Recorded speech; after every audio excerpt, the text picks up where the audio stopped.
कौना दुख हाथे लपरान बंजारा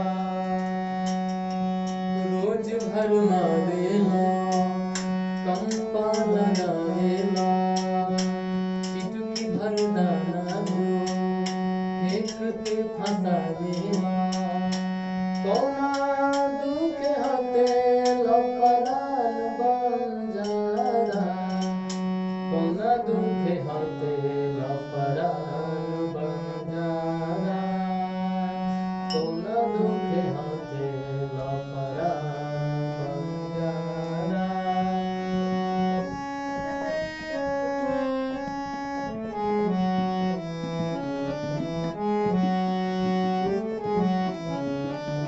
आगे बात हो गया हो चहक चिड़ैयन के जन काहे लेगा सुती उठी हता लगे धन काहे लेगा। कहती है भैया कि सुती उठी हत्या के बारे में सोचिए अरे कुछ तो सोचो कौना भाव से कहती है आई देखिए ओ चहक चिड़ैयन के जन काहे लेगा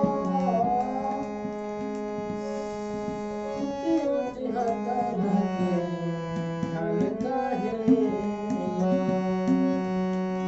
आगे कहती है भैया ओ चमकी नए से तोहरा भाग के सितारा चमकी नए से तोहरा भाग के सितारा कौना दुख हाथे लपरान बंजारा कौना दुख हाथे लपरान बंजारा।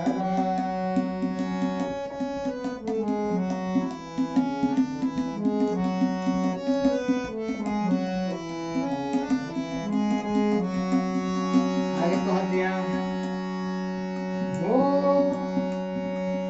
नदी ताल पोखरा पहाड़ वन बाटे जीव के जुगारे खातिर लाख धन बाटे।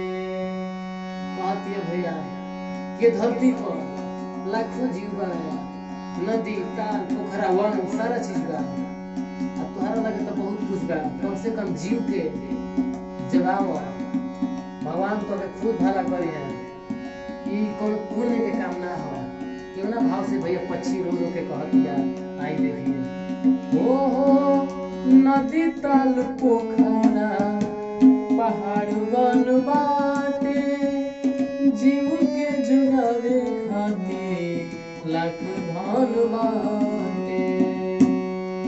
आगे कह दिया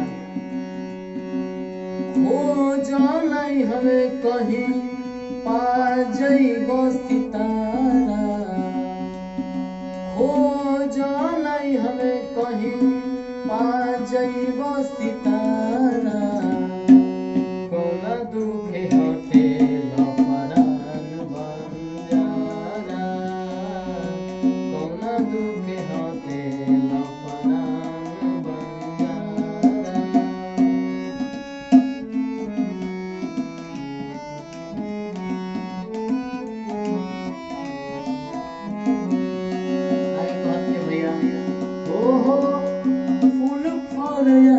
जाके खान बाड़ी धरती सभे खातिर गहे सामान बाड़ी धरती। कहतिया कि हमरे खातिर ना तोहरो खातिर फूल फल सब धरती मैया देले बड़ी अनाज के खान देले बड़ी फिर भी काहे पीछा पड़ता देखी कवना भाव से कहती है हो फूल फल अनाज के खान बाड़ी धरती सबे खातिर कहीं सामान बाड़ी धरती। आगे कहता हो जिभिया छुदुर तोहर रचलो पवारा जिभिया छुदुर तोहर लो पवा